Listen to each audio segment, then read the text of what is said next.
Bonjour à toutes et bonjour à tous. Aujourd'hui, je fais une petite séquence archéo-roulis. Je vais vous ramener en 1982 avec cette boîte. Donc, cette boîte célébrissime en fait de Donjons et Dragons. À noter, donc nous sommes en 1982, donc nous sommes avant la boîte rouge. La boîte rouge arrive en 1983. Donc c'est ce qu'on appelle communément la boîte violette. Et donc avec cette illustration d'Otus. Voilà, alors c'est la première boîte en fait du diptyque Basic 7, Expert 7, la boîte rouge que tout le monde connaît ou presque. En fait concernait le Basic 7, l'Expert 7, le Master 7, le Compagnon et l'Immortal. Je crois que je n'ai pas oublié. Donc, mais là, par contre, en fait, c'était que deux boîtes. Donc, voilà. Pourquoi je vous la présente aujourd'hui? Déjà, parce que ça me fait plaisir, pour commencer. Et deux, peut-être qu'effectivement, il y en a qui aimeraient découvrir et qui ne savaient pas ce qu'il y avait à l'intérieur de cette boîte à l'époque. Donc, en fait, nous allons voir tout ça. Voilà, donc en fait, c'était le temps des boîtes. Au tout début du jeu de rôle, en fait, la plupart des jeux, même quasiment tous, étaient vendus en boîte. D'ailleurs, sauf marrant, en fait, AD&D, qui a été peut-être même, je ne sais pas si c'est le premier, mais peut-être en tout cas un des premiers à avoir été édité rien qu'en livre. Alors, qu'est-ce que contenait cette belle boîte? Alors, non, ça ne contenait pas ça, ça c'est moi qui l'ai rajouté. Oui, elle contenait des dés. Alors moi, ça c'est mes dés d'origine, bon, alors, sauf qu'il m'en manque plein.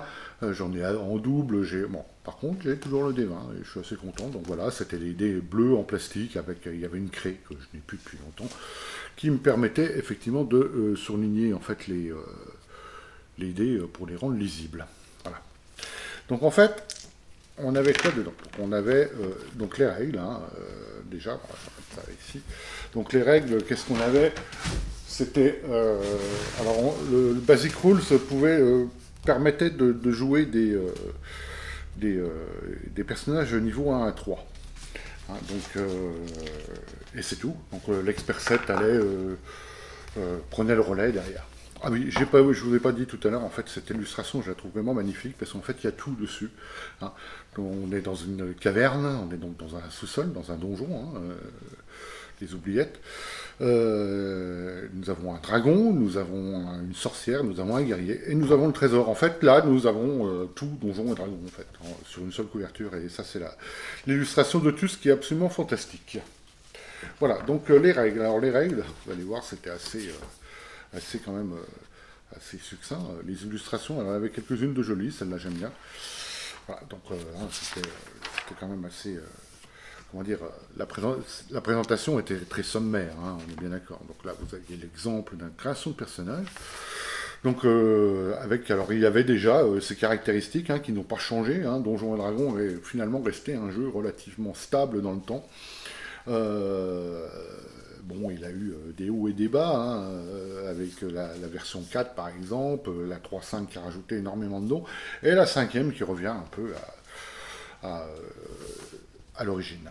Donc en fait, les caractéristiques standards telles que vous connaissez, il n'y a absolument rien de particulier, avec effectivement, là vous aviez donc les valeurs de bonus, les bonus comme dans les règles actuelles.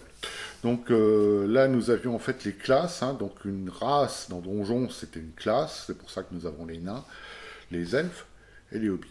Il n'y avait que les classes de clercs, de guerriers, de lanceurs de sorts, de magiciens et de voleurs n'étaient ouvertes absolument qu'aux humains.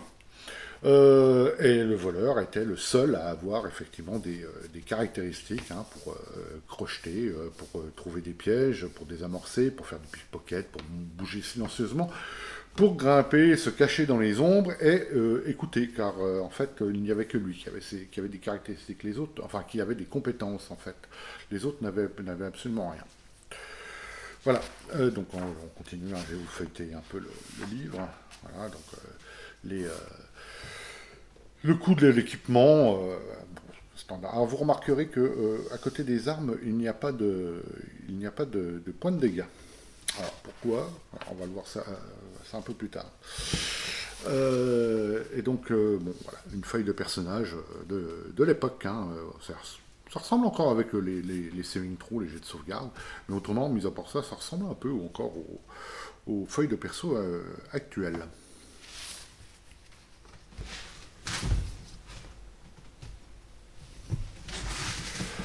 Ensuite, nous avions le livre de sorts, hein, donc les sorts de clerc, alors ça allait jusqu'au niveau 3, hein, donc il n'y en avait pas 12 tonnes, hein. Les sorts de magiciens et d'elfes, car les elfes partagent leur liste de sorts avec les magiciens. Et en fait, nous avons ça dans Dungeon Crawl classique, hein, c'est pareil, un jeu beaucoup plus récent. Euh, voilà, en fait, voilà. Et les sorts s'arrêtent ici, hein, donc vous voyez, il n'y en a pas 50, hein, vous avez une, voilà, et c'est tout. Donc, voilà, tout pages de sorts. Vous avez remarqué les trous. Alors les trous, c'est pas moi qui les ai faits. Hein. Les trous, en fait, le jeu arrivait comme ça. Alors je sais pas pourquoi. Peut-être y avait-il volonté à un moment donné de les regrouper dans un classeur. Je ne sais pas. En tout cas, il venait avec les trous en fait perforés avec la perforation des livres. Donc après, on vous expliquait ce que c'était là, une aventure. Voilà, les portes normales, les portes secrètes, hein, on va aider tout ça. Comment une rencontre, qu'est-ce que c'était une rencontre, comment elle se déroulait. Et là, vous avez les dégâts. Alors pourquoi je vous parle des dégâts? Parce qu'en fait, à Donjon, à l'époque, donc sur ces boîtes-là, toutes les armes faisaient le même nombre de dégâts. C'était 1d6 plus la force. 1d6 plus la force. Et c'est tout. Ils faisaient toutes les mêmes points de dégâts. Alors, sauf que, effectivement, il y avait introduit dans cette version-là une règle pour des dégâts variables. Alors, on nous les retrouve ici. Hein. C'était quand même pas extraordinaire. Enfin, il n'y avait pas une variété extraordinaire. Hein.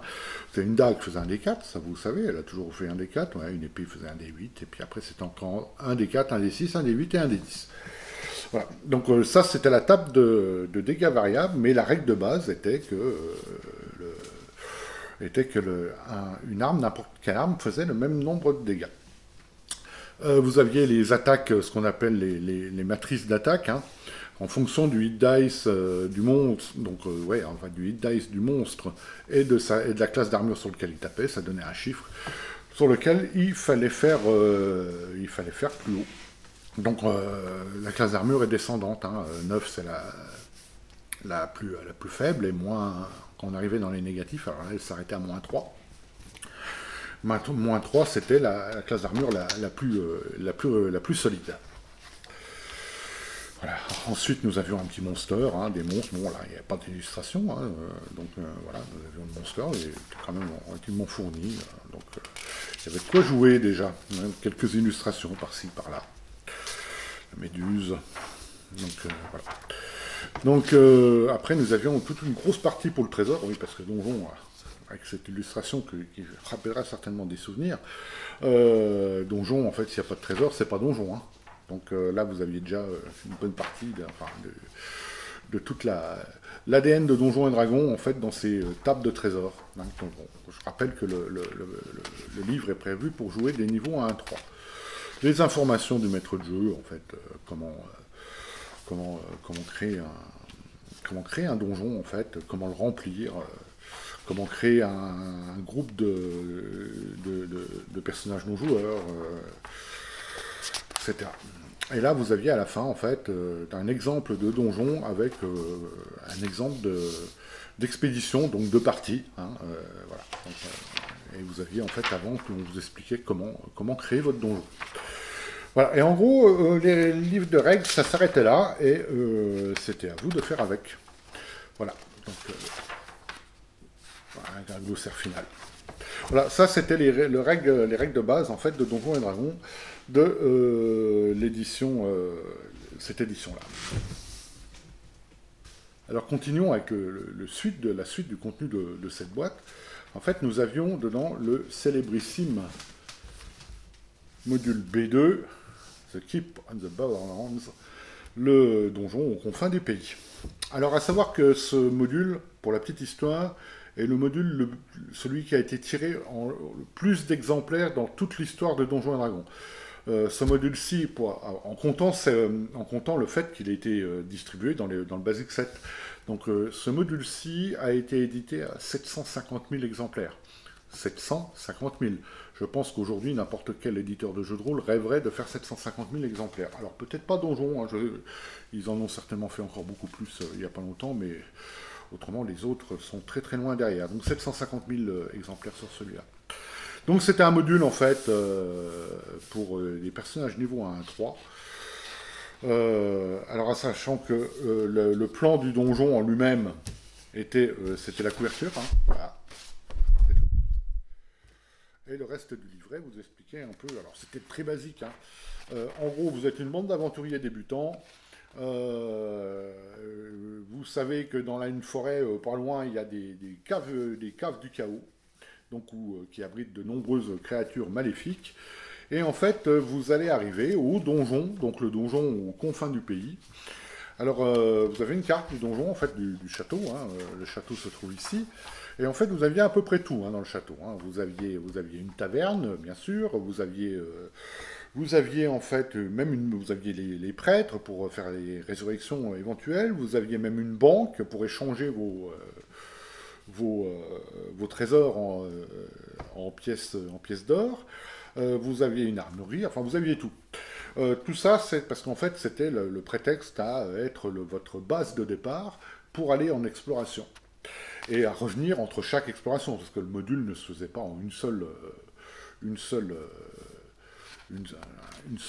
aventure, hein, c'était pas possible. Donc en fait, vous reveniez à chaque fois dans le donjon pour racheter des armes, pour vous reposer, pour vous soigner.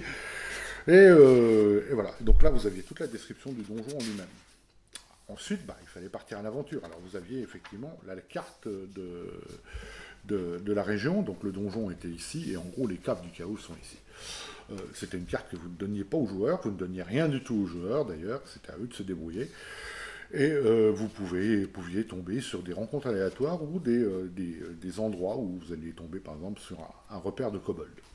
Exemple. Voilà, donc là on rappelait quelques tables en fait, hein, les tables de résolution des combats et des saving throws. En fait, c'était un peu pour vous faire votre écran éventuellement, avec tous les tables de monstres errants. Donc jusqu'au niveau 3, hein, parce que je rappelle, niveau 3 maximum. Et ensuite, vous aviez la description, donc en fait, que j'ai passé, en fait, la description des caves du chaos. Donc les caves du chaos, les voici. Donc voilà, donc en fait, du donjon à l'ancienne, hein, tout à fait classique, avec tout au fond du donjon, par là-haut, en fait, le temple du chaos, qui était le but ultime de l'aventure. Voilà, ça c'était effectivement le château aux confins du pays. À noter que... donc là, vous aviez quoi à la fin? Ouais, c'était quand même pas très très illustré. Hein. Et vous aviez à la fin de quoi dessiner votre propre plan et une feuille vierge pour écrire vos personnages non joueurs. Voilà, ça c'était le module qui accompagnait la boîte. En sachant que ce module a été hérédité par Goodman Games, en fait, dans ces modules dans ces modules réincarnés, alors c'est pas réincarné, c'est des modules réincarnés, en fait les donjons réincarnés, je crois qu'il y en a pour l'instant 6, et celui-ci je crois que c'était le premier. Alors à côté là vous aviez un tout petit livret, hein, et maintenant c'est un bouquin à peu près de cette épaisseur. Voilà. Donc en fait voilà, ça c'était le contenu en fait de la boîte de Donjons et Dragons de l'époque de révision Molvay avec cette superbe illustration d'Otus. Voilà, oui, à la fin, si, ce qui restait à la fin, ça fait encore ça. Si vous voulez vous inscrire à la Role Playing Game Association de Lac Geneva, j'ai un peu peur que ces flyers ne trouvent plus que porte close maintenant. Voilà. La présentation en fait du contenu de cette boîte. Donc voilà, c'était mon petit archéo-roulis du jour, donc avec cette boîte de Donjons et Dragons, qui pour moi représente un peu quelque chose, comme je disais au début, c'est la première boîte de jeux de rôle que j'ai pu avoir. Donc voilà, j'espère qu'en fait que ma petite remontée dans le temps vous aura plu. Et comme d'habitude, si ça vous a plu, n'hésitez pas à vous abonner, ça fait toujours plaisir et aide à continuer. En tout cas, je vous remercie beaucoup. Et je vous souhaite bon jeu à toutes et à tous.